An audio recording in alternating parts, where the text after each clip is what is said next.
You are watching Magic Box Entertainment. আনন্দ, দুঃখ, প্রেম, বিরহ, রাগ, ভয় সবকিছুই জীবনে চলার সঙ্গী। কিন্তু প্রাত্যহিক এই ইঁদুর দৌড়ে হাসি বোধহয় কোথাও দিন দিন হারিয়ে যাচ্ছে।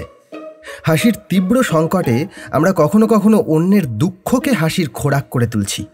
কখনো কখনো নিজের দুর্দশাকেও ডিজিটাল মিম বানিয়ে অসহায় হয়ে হাসার চেষ্টা করছি। এই ভয়ঙ্কর পরিস্থিতি থেকে কিছুটা মুক্তি দিতে এবারে আমরা নিয়ে এসেছি একটি নির্ভেজাল হাসির গল্প। ম্যাজিক বক্স এন্টারটেইনমেন্টের এবারের নিবেদন রাজশেখর বসু অর্থাৎ পরশুরাম রচিত বিখ্যাত গল্প চিকিৎসা সংকট। প্রতি সপ্তাহে ভালো ভালো গল্প শুনতে এক্ষুনি সাবস্ক্রাইব করুন আমাদের চ্যানেল। সঙ্গে বেল আইকনটি ক্লিক করে নোটিফিকেশন অন করে রাখুন যাতে কোনো গল্প মিস না হয়ে যায়। চলুন শুনে নেওয়া যাক পরশুরাম রচিত গল্প চিকিৎসা সংকট।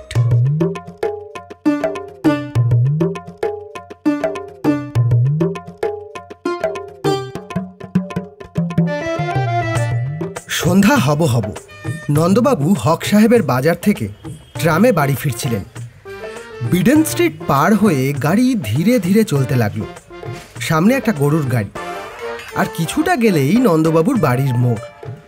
এমন সময় দেখলেন পাশের একটি গলি থেকে তার বন্ধু বঙ্কু বের হচ্ছে। নন্দবাবু উৎফুল্ল হয়ে ডাকলেন, ওহে বঙ্কু, ও বঙ্কু দাঁড়াও, এই দাঁড়াও দাঁড়াও, আমি নামছি। নন্দর দু বগলে দুটো বান্ডিল। ব্যস্ত হয়ে চলন্ত গাড়ি থেকে যেই নামতে যাবেন অমনি কোঁচায় পা বেঁধে নিচে পড়ে গেলেন। গাড়িতে একটা শোরগোল উঠল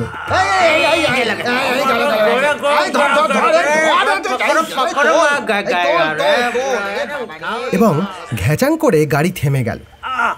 কয়েকজন যাত্রী নেমে নন্দকে ধরে তুললেন। গাড়ির মধ্যে যারা ছিল তারা গলা বের করে নানা রকম সমবেদনা জানাতে লাগলো। বড্ড লেগেছে রে বাবা রে। থোড়া গরম দুধ পুরো দুটো পাই কি কাটা গেছে? একজন ভাবলো মৃগী, আরেকজন বলল ভিড়মি, কেউ বলল মাতাল, কেউ বলল বাঙাল, কেউ বলল পাড়াগে ভূত। বাস্তবে নন্দবাবুর মোটেই আঘাত লাগেনি, কিন্তু কে তা শোনে? আপনি কি বলেন মশাই? খুব লেগেছে, 2 মাসের ধাক্কা, বাড়ি গিয়ে টের পাবেন খানে।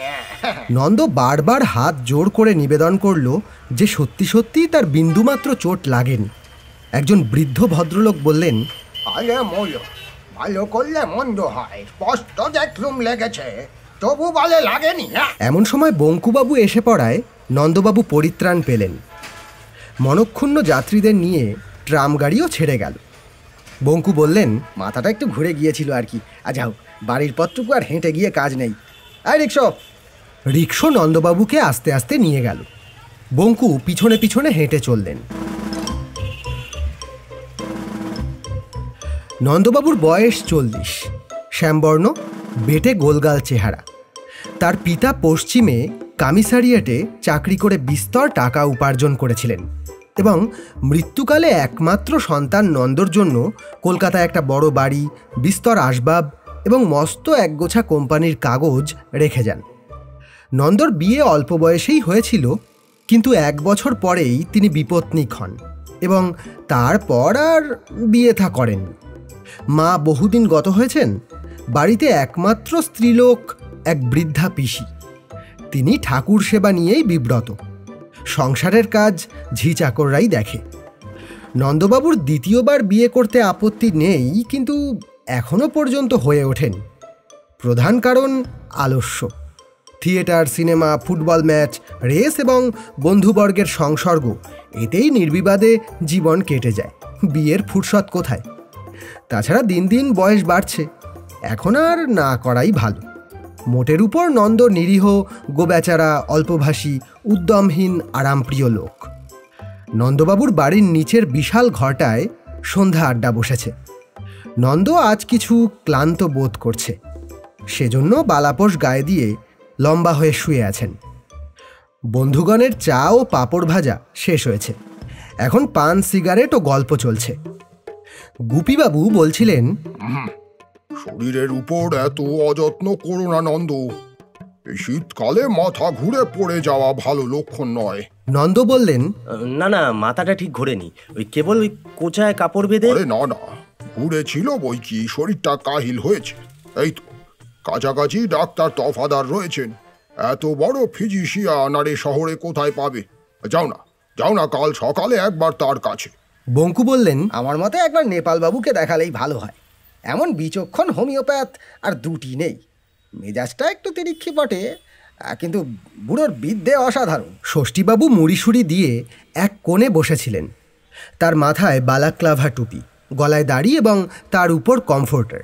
বললেন, বাপ, এত শীতে অবেলায় কখনো ট্রামে চড়ে? শরীর অসাড় হলে আছাড় তো খেতেই হবে। নন্দর শরীর একটু গরম রাখা দরকার। নিধু বলল, ও নন্দা, ওইসব মোটা চাল ছাড়ো তো। সেই এক বিরিঞ্চির আমলের ফরাস তাকিয়া, এই লটঝড় পালকি গাড়ি আর ওই পক্ষীরাজ ঘোড়া, এতে গায়ে গত্তি লাগবে কিসে? আচ্ছা, তোমার পয়সার অভাব কি বাবা? একটু ফুর্তি করতে শেখো। শেষমেশ অনেক আলোচনার পর ঠিক হলো সকালে নন্দবাবু ডাক্তার তফাদারের বাড়িতে যাবেন। ডাক্তার তফাদার MD-MRAS, গ্রে স্ট্রিটে থাকেন। প্রকাণ্ড বাড়ি, দুখানা মোটর, একটা ল্যান্ড, খুব পসার। রোগীরা ডেকে সহজে পায় না। 1.5 ঘন্টা পাশের ঘরে অপেক্ষা করার পর নন্দবাবুর ডাক পড়ল। ডাক্তার সাহেবের ঘরে গিয়ে দেখলেন এখনও একটি রোগীর পরীক্ষা চলছে। একজন স্থূলকায় মারোয়ারি খালি গায়ে দাঁড়িয়ে আছে। ডাক্তার ফিতে দিয়ে তার ভুঁড়ির পরিধি মেপে বললেন, बस 1.25 इंच बढ़ गया। রোগী বেশ খুশি হয়ে বলল, নাবস তো দেখিয়ে। ডাক্তার রোগীর কবজির নাড়ির উপর একটা মোটর গাড়ির স্পার্কিং প্লাগ ঠেকিয়ে বললেন, थोड़ी सी कसर है, कल फिर आना। রোগী চলে গেলে তফাদার নন্দর দিকে চেয়ে বললেন, वेल, নন্দ বললেন, আগে বড় বিপদে পড়ে আপনার কাছে এসেছি। কাল হঠাৎ ট্রাম থেকে। কম্পাউন্ড ফ্র্যাকচার, হাড় ভেঙেছে। নন্দবাবু আগাগোড়া তার অবস্থার বর্ণনা করলেন। না না, ব্যথা বেদনা নেই, জ্বরও নেই, পেটের অসুখ, সর্দি, হাঁপানি, না এসবও কিছু নেই।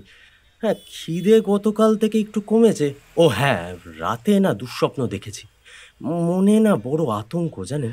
ডাক্তার তার বুক, পেট, মাথা, হাত, পা, নাড়ি পরীক্ষা করে বললেন। জিভ দেখি। নন্দবাবু জিভ বের করলেন। ডাক্তার কিছুক্ষণ মুখ বেঁকিয়ে কলম ধরলেন। প্রেসক্রিপশন লেখা শেষ হলে নন্দর দিকে তাকিয়ে বললেন, আপনি এখন জিভ টেনে নিতে পারেন। এই ওষুধ রোজ 3 বার খাবেন। কিরকম বুঝলেন? Very bad. কি হয়েছে? আরও দিন কত ওয়াচ না করলে ঠিক বলা যায় না, তবে সন্দেহ করছি সেরিব্রাল টিউমার উইথ স্ট্র্যাঙ্গুলেটেড গ্যাংলিয়া। ট্রিফাইন করে মাথার খুলি ফুটো করে অস্ত্র করতে হবে, আর ঘাড় চিরে নার্ভের জট ছাড়াতে হবে। শর্ট সার্কিট হয়ে গেছে। বাঁচবো তো? দমে যাবেন না, তাহলে সারাতে পারবো না। 7 দিন পর ফের আসবেন। মাই ফ্রেন্ড মেজর গোসাইয়ের সাথে একটা কনসালটেশনের ব্যবস্থা করা যাবে। ভাত ডাল বড় একটা খাবেন না, এগ ফ্লি, bone marrow soup, chicken stew এইসব। বিকেলে একটু বার্গেন্ডি খেতে পারেন, বরফ জল খুব খাবেন। হ্যাঁ, 32 টাকা। Thank you. নন্দবাবু কাঁপা পায়ে বাড়ি ফিরলেন। সন্ধেবেলায় বঙ্কুবাবু বললেন, আরে আমি তখনই বারণ করেছিলাম ওর কাছে যেও না, বেটা মেয়ের ওর পেটে হাত বুলিয়ে খায়। খুলির উপরে তুরপুন চালাবেন, যত সব। আমাদের পাড়ার তারিণী কবিরাজকে দেখালে হয় না? না না, যদি বাস্তবিক নন্দর মাথার ভেতরে ওলট পালট হয়ে গিয়ে থাকে তবে হাতুড়ি বদ্যির কম্য নয়, হোমিওপ্যাথি ভালো। আমার কথা তো শুনবে না বাবা। ডাক্তারি তোমার ধাতে না সয়, তাহলে একটু কবিরাজি করতে শেখো। দারোয়ানজি দিব্যি 1 লোটা বানিয়েছে, বলো তো একটু চেয়ে আনি। শেষমেশ হোমিওপ্যাথি স্থির হলো। পরদিন খুব ভোরে নন্দবাবু নেপাল ডাক্তারের বাড়িতে আসলেন। রোগীর ভিড় এখনও আরম্ভ হয়নি। অল্পক্ষণ পরেই তার ডাক পড়ল। একটি প্রকাণ্ড ঘরের মেঝেতে ফরাস পাতা, চারদিকে স্তূপাকারে বই সাজানো। বইয়ের দেওয়ালের মধ্যে গল্পবর্ণিত শেয়ালের মতো বৃদ্ধ নেপালবাবু বসে আছেন, মুখে গড়গড়ার নল। ঘরটি ধোঁয়ায় ঝাপসা হয়ে গেছে। নন্দবাবু নমস্কার করে দাঁড়িয়ে রইলেন। নেপাল ডাক্তার কটমট দৃষ্টিতে চেয়ে বললেন, বসবার জায়গা আছে? নন্দ বসলেন। শ্বাস উঠেছে? আগে রোগীর শেষ অবস্থা না হলে তো আমায় ডাকা হয় না, তাই জিজ্ঞেস করছি। নন্দ সবিনয়ে জানালেন তিনিই রোগী। এলোপাত ডাকাত বেড়ারা ছেড়ে দিলে যে বড়, তোমার হয়েছে কি? নন্দবাবু তার ইতিবৃত্ত বর্ণনা করলেন। তফাদার কি বলেছে? বললেন আমার মাথায় টিউমার আছে। তফাদারের মাথায় কি আছে জানো? গোবর, আর টুপির ভেতরে শিং, জুতোর ভেতর খুর, পাতলনের ভেতরে লেজ। খিদে হয়? 2 দিন থেকে না, একেবারেই হয় না। ঘুম হয়? না। মাথা ধরে? মাথা, হ্যাঁ, কাল সন্ধেবেলায় ধরেছিল। বাদিক? আগে হ্যাঁ। না ডান দিক? আগে হ্যাঁ। ঠিক করে বলো। আগে আগে ঠিক মধ্যিখানে। পেট কামড়ায়? হ্যাঁ, সেদিন কামড়েছিল। ওই নিদে কাবলি মোটর ভাজা এনেছিল, তাই খেয়ে। পেট কামড়ায় না মোচড় দেয় তাই বলো। মানে এই হ্যাচর প্যাচর করে।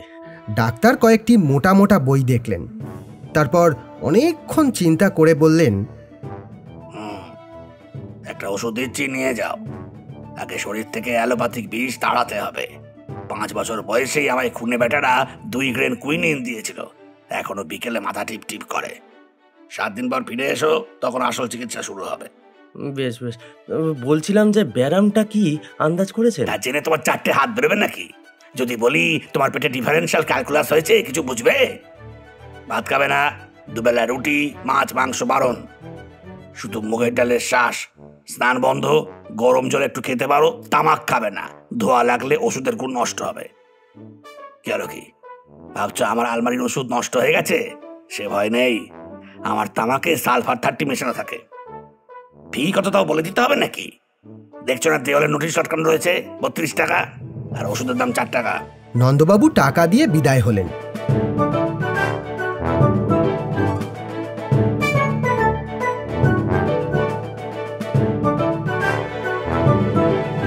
সেদিন সন্ধেবেলায় নিধু বলল, কেন বাবা কাঁচা পয়সা নষ্ট করছো?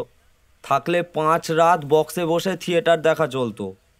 ও নেপাল বুড়ো মস্ত ঘুঘু, নন্দাকে ভালো মানুষ পেয়ে জেরা করে একেবারে করে দিয়েছে। ওর তো আমার পাল্লায় বাছা ধন। কত বড় হোমিওপ্যাথ দেখে নিতুম। এক চুমুকে তার আলমারি শুদ্ধ ওষুধ যদি সাবরে না দিতে পারি, তাহলে আমার নাক কেটে দিও। আজ অফিসে শুনছিলুম কে একজন বড় হাকিম ফরাক্কাবাদ থেকে এখানে এসেছে। খুব নামডাক, রাজা মহারাজারা সব চিকিৎসা করাচ্ছে। একবার তাকেই দেখালে হয় না? এই শীতে হাকিমি ওষুধ?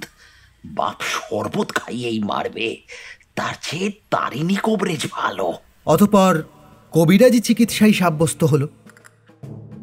পরদিন সকালে নন্দবাবু তারিণী কবিরাজের বাড়িতে উপস্থিত হলেন। কবিরাজ মহাশয়ের বয়স 60, ক্ষীণ শরীর, দাড়ি গোঁফ কামানো, তেল মেখে আঠাতি ধুতি পরে একটি চেয়ারের উপর উবু হয়ে বসে তামাক খাচ্ছিলেন। এই অবস্থাতেই তিনি প্রত্যহ রোগী দেখেন। ঘরে একটি তক্তপোষ, তার উপরে তেল চিটে পাটি এবং কয়েকটি মলিন তাকিয়া, দেওয়ালের কোলে 2টো ওষুধের আলমারি। নন্দবাবু নমস্কার করে তক্তপোষে বসলে কবিরাজ জিজ্ঞাসা করলেন, বাবুর কোনতে আসা হচ্ছে? নন্দবাবু নিজের নাম ও ঠিকানা বললেন। তা রোগীর ব্যায়াম ওটা কি? নন্দবাবু জানালেন তিনিই রোগী এবং সমস্ত ইতিহাস বিবৃত করলেন। মাথার খুলি সেতা করে দিয়েছে নাকি? না না, নেপালবাবু বললেন পাথুরি, তাই আর মাথায় অস্তর করায়নি। নেপাল? সেটা আবার কেডা? জানেন না? জানেন, ওই চোরা বাগানের নেপাল চন্দ্র রায়, MVFTS, মস্ত হোমিওপ্যাথ। নেপলা, তাই কও। সেটা আবার ডাক্তার হলো কবে? বলি পাড়ায় এমন বিচক্ষণ কোভরিজ থাকতি, ছেলে ছোকটার কাছে যাও কেন? হ্যাঁ, আগে এই বন্ধু বান্ধবরা বললে যে ডাক্তারের মতটা আগে নেওয়া দরকার, যদি অস্ত্র চিকিৎসা করতে হয়। জন্তিবাবু রেছে না, খুলনের উকিল জন্তিবাবু। নন্দ ঘাড় নাড়লেন। তার মামার হয় উরুস্তম্ভ, সিভিল সার্জন পা কাটলে 3 দিন অচৈতন্যী। জ্ঞান হলি তিনি কইলেন, আমার ঠ্যাং কই? ডাক্তারি নিশান রে, দিলাম ঠুকে 1 দলা 7 প্রাস। তারপর কি হলো কও দেখি? আবার পা গজিয়েছে বুঝি? আরে ও ট্যাবলা, দেখ দেখ দেখ দেখ দেখ দেখ দেখ, এ বিড়ালে সবটা ছাগল অব্দ খেয়ে গেল। বলতে বলতে কবিরাজ মহাশয় পাশের ঘরে ছুটলেন। একটু পরে ফিরে এসে যথাস্থানে বসে বললেন, দাও দাও নারীটা একবার দেখি। হা, যা ভাবছিলাম তাই। ভারী ব্যায়াম হয়েছিল কখনো? ভারী হ্যাঁ হ্যাঁ, অনেক দিন আগে না টাইফয়েড হয়েছিল। ঠিক ঠাউরেছি, 5 বছর আগে। হ্যাঁ না না, প্রায় 7.5 বছর হলো। ওই একই কথা, 5 দেরা 7.5। প্রাতিকালে বমি হয়? না। হয় জানতে পারো না? নিদ্রা হয়? নিদ্রা না, ভালো হয় না। হবে নাই তো? উর্দু হয়েছে কিনা? তা দাঁত কন কন করে? আজ্ঞে না। আরে করে জানতে পারো না? যাও, তুমি চিন্তা করো না বাবা, আরাম হয়ে যাবানে, আমি ওষুধ দিচ্ছি। কবিরাজ মশাই আলমারি থেকে একটি শিশি বের করলেন এবং তার মধ্যে থাকা বড়ির উদ্দেশ্যে বললেন, আরে লাফাসনে থাম, আমার সব জীবন্ত ওষুধ, ডাকলি ডাক শোনে। এই বড়ি সকাল সন্ধ্যা একটি করে খাবা, আবার 3 দিন পরে আসবা, বুঝেছো? আজ্ঞে হ্যাঁ। সাই বুঝেছো? অনুপান দিতে হবে না। টেবা লেবুর রস মধুর সাথে মারি খাবা। ভাত খাবা না, ওল সিদ্ধ কচু সিদ্ধ এইসব খাবা। নুন সোবা না। মাগুর মাছের ঝোল একটু চেনি দিয়ে রাধি খাতি পারো, গরম জল ঠান্ডা করি খাবা। ব্যারামটা কি? যারে কয় উদুরি, উর্দু শ্লেষাও কইতে পারো। নন্দবাবু কবিরাজের দর্শনী ও ওষুধের দাম দিয়ে বিমর্ষ মনে বিদায় হলেন। না, এসব বাজে চিকিৎসার কাজ নয়, তার চেয়ে কোথাও চেঞ্জে চল। আমি বলি কি, নন্দ বেথা করে ঘরে পরিবার আনুক। আসলে এরকম দামড়া হয়ে থাকা কিছু নয়। আর পরিবার কোন দিন আছি কোন দিন নেই, এই বয়সে একটা কচি বউ এনে মিথ্যে জঞ্জাল জটানো। নন্দা, একটা মোটর কেন মাইরি, 2 দিন হাওয়া খেলেই দেখবে চাঙ্গা হয়ে উঠবে। 7 সিটার হটসন, সেটের কোলে আমরা তো 5 জন আছি। তা যদি বললে, তবে আমার মতে মোটর কারোজা পরিবারতা, ঘরে আনা সোজা, কিন্তু মেরামতি খরচ জোগাতে প্রাণান্ত। আজ টায়ার ফাটলে কাল গিন্নির অম্বল শুল, পরশু ব্যাটারি খারাপ, তরশু ছেলেটার ঠান্ডা লেগে জ্বর। অমন কাজ করো না নন্দ, ঝেরবার হবে। এই শীতকালে কোথাও 2 দণ্ড লেপের মধ্যে ঘুমোবো মশায়, তা নয় সারা রাত প্যান ট্যাঁ। ষষ্ঠী খুঁড়ো যেরকম হিসেবি লোক, একটি মোটা সোটা রৌওয়ালা ভাল্লুকের মেয়ে বিয়ে করলে ভালো করতেন, লেপ কম্বলের খরচা বাঁচতো। যাহা 52 তাহাই 53। কাল সকালে নন্দ একবার হাকিম সাহেবের কাছে যাও, তারপর যা হয় করা যাবে। অগত্যা নন্দবাবু রাজি হলেন।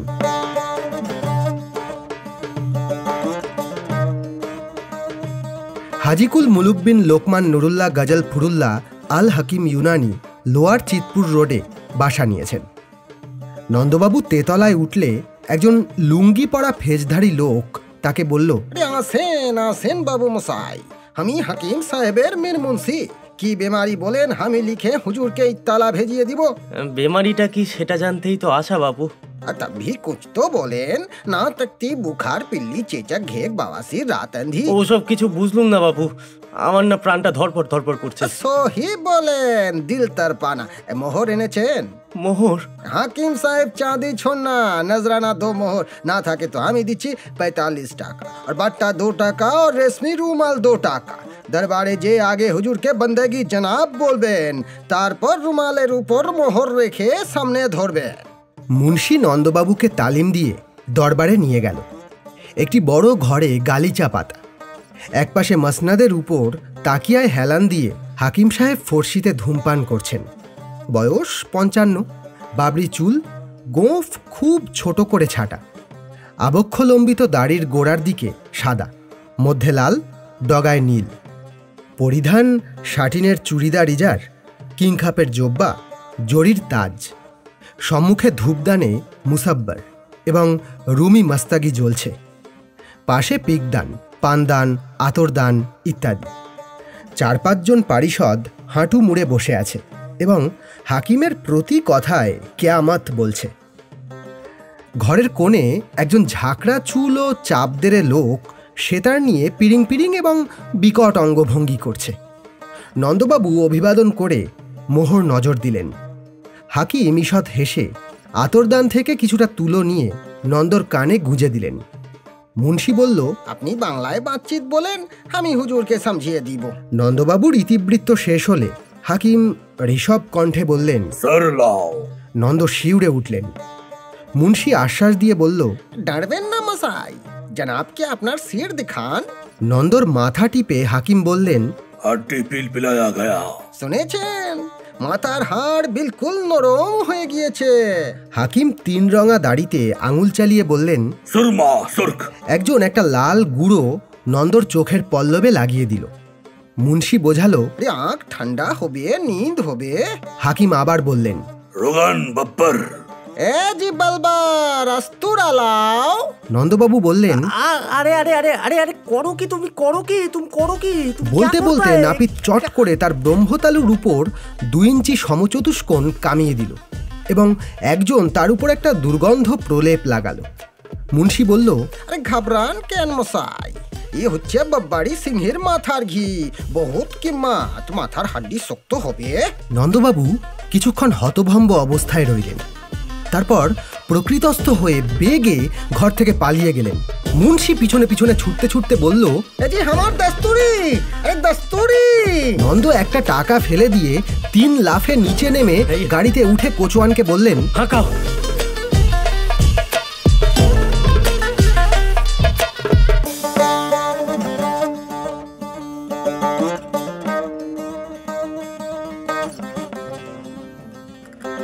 সন্ধেবেলায় বন্ধুগণ এসে দেখলেন বৈঠকখানার দরজা বন্ধ।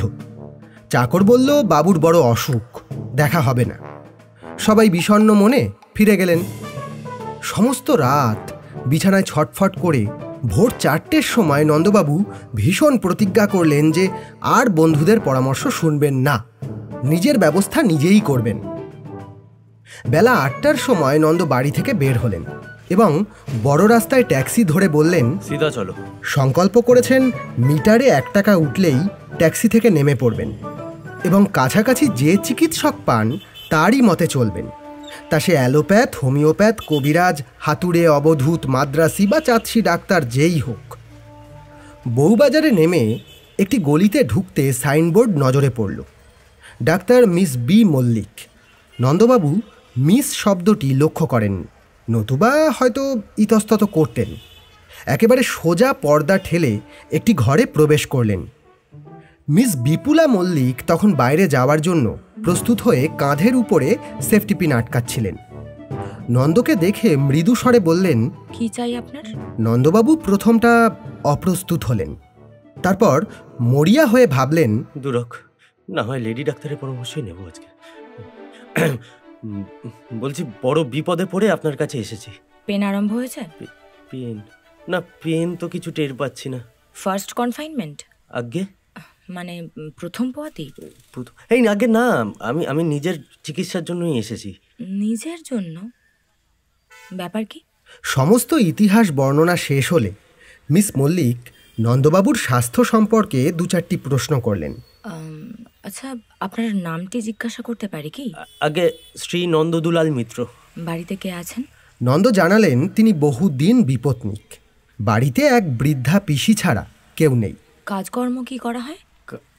কাজকর্ম না, তেমন কিছু করি না, ওই পৈতৃক সম্পত্তি আছে। বেশ। মোটর কার আছে? না, নেই, তবে কেনবার ইচ্ছা আছে। মিস মল্লিক আরও নানা প্রকার প্রশ্ন করে কিছুক্ষণ ঠোঁটে হাত দিয়ে চিন্তা করলেন। তারপর ধীরে ধীরে বামে দক্ষিণে ঘাড় নাড়লেন। নন্দ ব্যাকুল হয়ে বললেন, দোহাই আপনার, সত্যি করে বলুন আমার কি হয়েছে? টিউমার, না পাথুরি, না উদরি, না কালাজ্বর, না হাইড্রোফোবিয়া? কেন আপনি ভাবছেন? ওসব কিছুই হয়নি। আপনার শুধু একজন অভিভাবক দরকার। তবে কি আমি পাগল হয়েছি?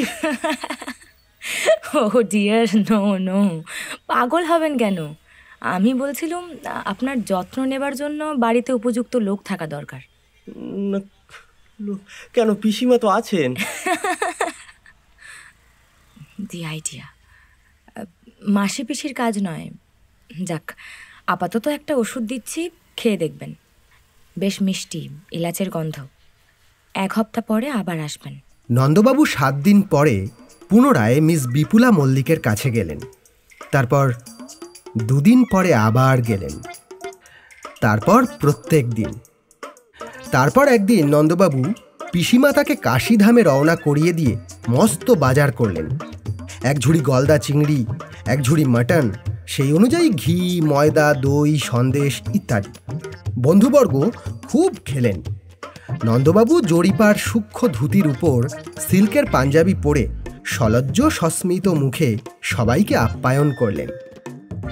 মিসেস বিপুলা মিত্র এখন আর স্বামী ছাড়া অন্য রোগীর চিকিৎসা করেন না। তবে নন্দবাবু ভালোই আছেন। মোটরকার কেনা হয়েছে। দুঃখের বিষয় যে সান্ধ্য আড্ডাটি ভেঙে গেছে।